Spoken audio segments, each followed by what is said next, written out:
Door తీయడానికి ఎంతసేపండి మా? కొంచెం వర్క్లో ఉన్నాను రామ్. సరే, తాగడానికి వాటర్ తీసుకునిరా.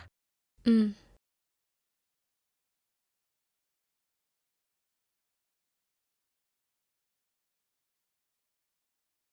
తీసుకో. ఏంటి అలా ఉన్నావు? ఏం లేదు, బాగానే ఉన్నాను. మధు, ఆ, ఏంటి? నేను బయటికి వెళ్ళేసి వస్తానే. ఓకే. ఏంటి మళ్ళీ నీ బాయ్ ఫ్రెండ్తో గొడవ పెట్టుకోవడానికా? గొడవ ఏంటి? మళ్ళీ కలిసావా? కలవలేదే బాబు, మీరేంటండి మా ఇద్దరి మధ్య గొడవ పెడుతున్నారు? సరే, నేను బయటికి వెళ్ళేసి వస్తా.